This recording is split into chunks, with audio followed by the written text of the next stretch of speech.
สบายดีสำหรับวิดีโอนี้ก็จะมาสอนวิธีการดาวน์โหลดโปรแกรมก่อนอื่นให้เราเปิดเบราว์เซอร์ตัวใดตัวหนึ่งขึ้นมาโดยไปอันนี้จะเปิดไว้หลังจากนั้นแล้วในส่วนของ HTTPS นี่ให้เราพิมพ์ที่อยู่ทำอิฐนี่จะสอนให้โหลดจากเว็บไซต์ตัวนี้พิมพ์ www 3 ตัวจำเม็ดแล้วพิมพ์ว่า getintopc.com หรือว่า get into pc นั่นเองหลังจากนั้นเมื่อได้แล้วคลิกที่นี่แล้วจะเข้าสู่เว็บไซต์ของ get into pc ในเว็บไซต์ตัวนี้ก็จะมีโปรแกรมให้เราดาวน์โหลดเลือกดาวน์โหลดได้อย่างหลากหลายเช่นหน้าโฮมก็จะเป็นหน้าหลัก Software Categories ก็จะเป็นหมวดของโปรแกรมหมวดของซอฟต์แวร์และส่วนของ Operating System นี้ก็อยู่ในหมวดของระบบปฏิบัติการเราสามารถโหลด Windows 7 หรือ Windows 10 อะไรต่างๆอยู่ในส่วนของ Operating System แล้ว 3D CAD นี่ก็จะเป็นในส่วนของการพัฒนาอันใดแหละแต่บอกเคยโหลดมาใช้เถื่อและส่วน Graphic Design นี่จะเป็นในส่วนของการออกแบบภาพต่างๆเราอยากได้โปรแกรมอะไรเราก็สามารถดาวน์โหลดมาใช้ได้แล้วส่วนของมัลติมีเดียก็จะเป็นพวกโปรแกรมสื่อต่างๆถ้าเราต้องการตัวใดเราก็สามารถดาวน์โหลดได้เลยและส่วนของ development ก็จะเป็นในส่วนของการพัฒนาพวกอาจจะเป็นโปรแกรมหรือ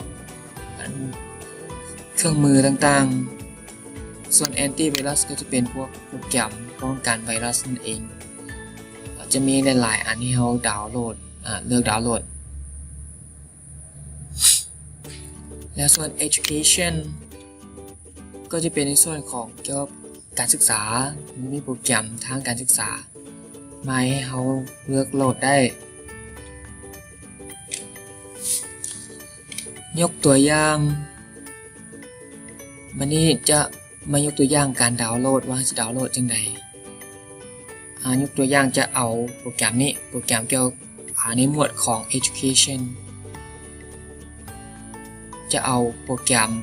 iMindMap Ultimate ตัวนี้คลิกเข้าไปเลยจากนั้นให้เราเลื่อนลงมา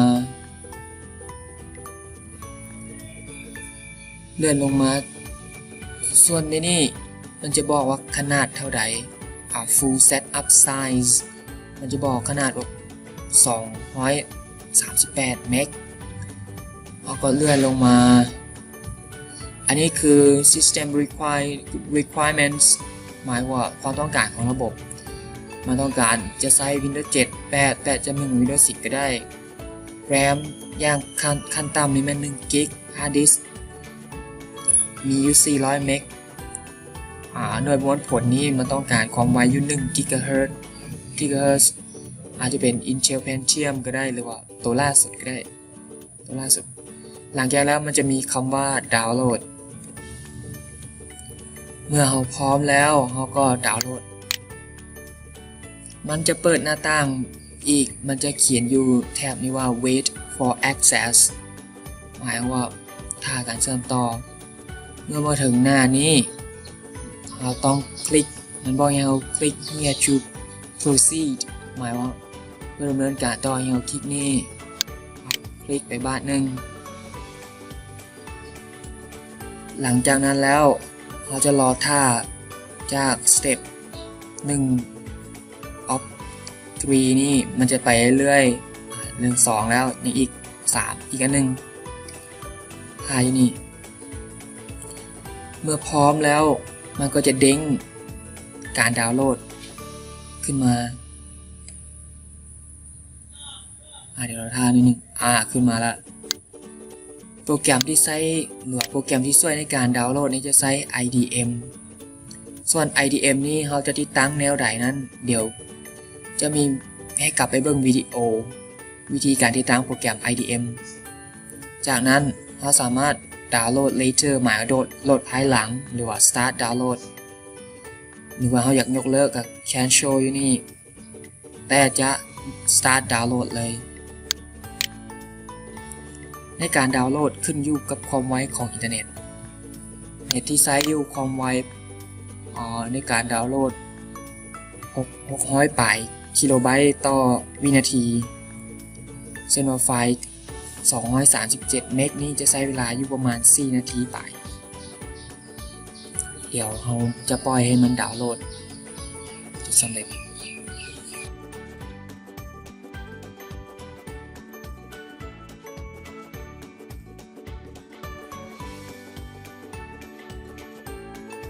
เอาละเมื่อดาวน์โหลดแล้ว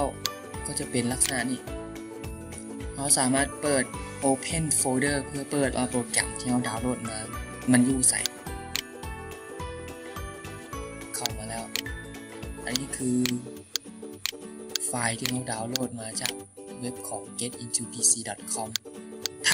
ถ้ายังเบิ่งบ่ทันหรือว่ายังเฮ็ดบ่ทันให้กลับเบิ่งวิดีโอคืนแนะนำให้หยุดวิดีโอชั่วคราวถ้านำบ่ทันสำหรับวิดีโอนี้จะจบการสอนเพียงเท่านี้แล้วไปติดตามเบิ่งว่าในวิดีโอต่อไปนั้นจะมาสอนเกี่ยวกับอันใด